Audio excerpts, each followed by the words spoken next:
दुनिया इस समय ऐसे तेल संकट की तरफ बढ़ रही है जिसका असर हर एक देश के जेब पर पड़ सकता है। मध्य पूर्व में तनाव बढ़ रहा है, इजराइल, अमेरिका और ईरान के बीच। हाल ही में एक खबर आई है कि ईरान के तेहरान में एक बड़े बड़े गुब्बारे और आग की लपटें ऊपर उठती दिखाई दी है। ये दृश्य है ईरान के तेहरान के सहरान ऑयल डिपोट की, जिसको इजराइल ने एक एयर स्ट्राइक के दौरान इसका इस्तेमाल किया। हालांकि इसमें 260 मिलियन लीटर तक तेल स्टोर करने की क्षमता थी। इजराइल ने सिर्फ यही नहीं, इजराइल ने और भी कुछ अड्डों को निशाना बनाया, जैसे तेहरान के रिफाइनरी ऑयल को भी इसने निशाना बनाया। लेकिन यहाँ असली चिंता सिर्फ ईरान की नहीं है। यहाँ एक और संघर्ष का केंद्र है स्ट्रेट ऑफ हार्मुज। यह वही समुद्री रास्ता है जहाँ से दुनिया के लगभग 20% कच्चा तेल गुजरता है। अगर यह रास्ता बंद हो गया तो अंतर्राष्ट्रीय बाजार में तेल की कीमत $100 प्रति बैरल से भी ऊपर जा सकती है। अब बात करते हैं भारत की। भारत दुनिया का तीसरा सबसे बड़ा तेल आयातक देश है, जहाँ पर हर दिन लगभग 5 मिलियन बैरल तेल दूसरे देशों से या विदेशों से आता है।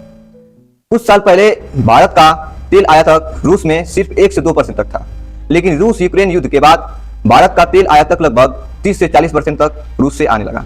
यहीं से शुरू होती है दुनिया की असली तेल राजनीति। एक तरफ भारत और रूस के बीच दशकों पुराने रिश्ते, रणनीतिक रिश्ते, और दूसरी तरफ अमेरिका और भारत के बीच तेजी से बढ़ता ट्रेड और रणनीतिक सहयोग। रिपोर्ट्स में यह भी कहा गया कि अमेरिका चाहता है कि भारत अपने तेल की निर्भरता रूस पर कम करे।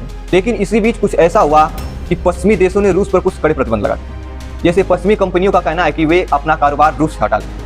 यूरोप और अमेरिका ने रूस के लिए हवाई क्षेत्र बंद कर दिए, टेक्नोलॉजी और हथियार पर प्रतिबंध लगा दिए। रूस की विदेशी मुद्रा भंडार $300 अरब, जिसको पश्चिमी देशों ने फ्रीज कर दिया। साथ ही साथ बैंकिंग सिस्टम जैसे स्विफ्ट से रूस को बाहर निकाल दिया। रूसी तेल पर प्रतिबंध जैसे $60 प्रति बैरल का प्राइस कैप तय करना। हाल ही में अमेरिका ने भारत को 30 दिन की अस्थायी छूट दी है रूसी तेल के कुछ कार्गो को खरीदने के लिए जो समुद्र में फंसे हुए। अब हम बात करेंगे हार्मुज की, कि अगर मध्य पूर्व में युद्ध बढ़ता है और यह रास्ता खतरे में आता है तो ईरान यह रास्ता पूरी तरह बंद कर सकता है। अभी ईरान ने सिर्फ यूनाइटेड स्टेट, इजराइल और कुछ पश्चिमी देशों के लिए रास्ता बंद किया है। अभी भी ईरान ने कुछ देशों के लिए रास्ता खोला है, जैसे पाकिस्तान, चीन, रूस और ईरान से जुड़े कुछ देशों के लिए। यदि यह रास्ता पूरी तरह बंद हो जाए तो इसका असर सिर्फ तेल की कीमतों पर नहीं पड़े, बल्कि पूरी दुनिया के अर्थव्यवस्था पर पड़े।